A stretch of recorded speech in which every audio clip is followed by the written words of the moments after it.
রবিবারের স্পেশাল কষা মাংস প্রত্যেকটা বাঙালি বাড়িতেই কিন্তু হয়ে থাকে। কারো বাড়িতে চিকেন, কারো বাড়িতে মাটন। আমার এই কষা মাংসের কথা বললেই কিন্তু বাবার কথাটা মনে পড়ে, কেননা বাবাই যে বানাতো দারুণ স্বাদের কষা মাংস। রোববারে মা কিন্তু বানাতো না, এই মাংসটা বানাতো বাবা, আর অনেকক্ষণ ধরে ধৈর্য ধরে ধরে কষে কষে একদম ভালো করে মশলা তেল দিয়ে বানাতো, যেটার সাথে আমরা তো আর কোনো তরকারি খেতাম না, শুধু এই কষা মাংস দিয়েই কিন্তু এক থালা সাদা ভাত খাওয়া হয়ে যেত। এখনও বাপের বাড়ি গেলেই কিন্তু একটা দিন বাবার হাতের কষা মাংস বাঁধা ধরা থাকবেই।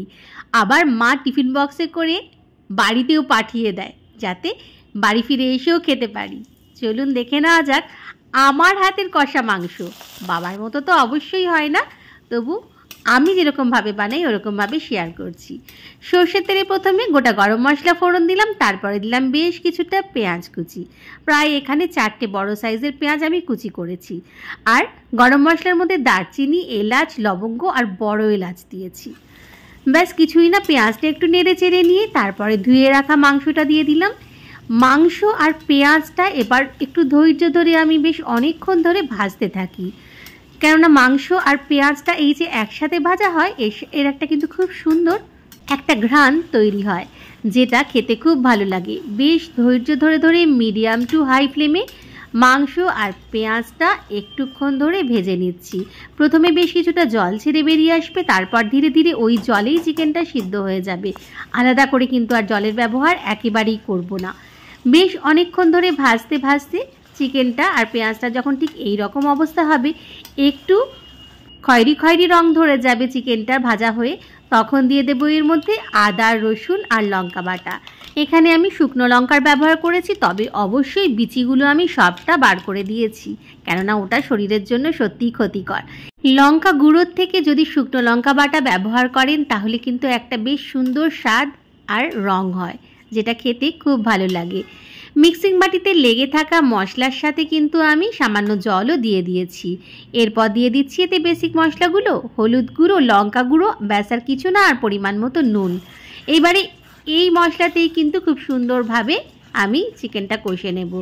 ধনে জিরে কিছুর ব্যবহারই করব না, তবে অবশ্যই আদা, রসুন, শুকনো লঙ্কার মধ্যে রসুনটা একটু বেশি করে নিয়েছি, আদাটা একটু কম নিয়েছি, যেহেতু মুরগির মাংস।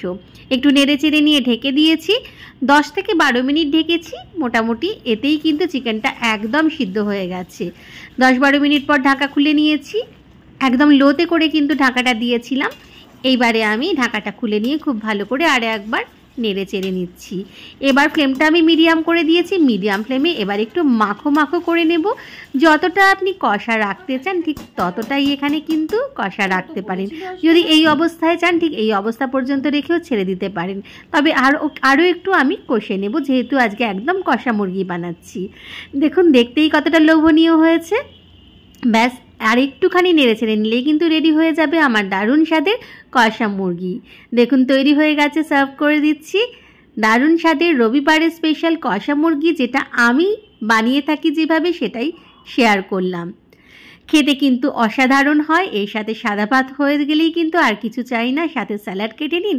রোববারে খাটনিও কম, আর বাড়ির সকলেও বেশ আনন্দ করে এক থালা ভাত খেয়ে নেবে। শুধু সাদা ভাত কেন, রাতে রুটি দিয়ে খেতেও কিন্তু দারুণ লাগবে। বাড়িতে গরম গরম নরম নরম রুটি বানিয়ে নিন, তার সাথে কষা মাংস আর স্যালাড নিয়ে নিন, জমে যাবে রোববার। ওপর থেকে চাইলে একটু ধনেপাতা কুচির ব্যবহার করতে পারেন, পছন্দ না হলে ব্যবহার নাও করতে পারেন।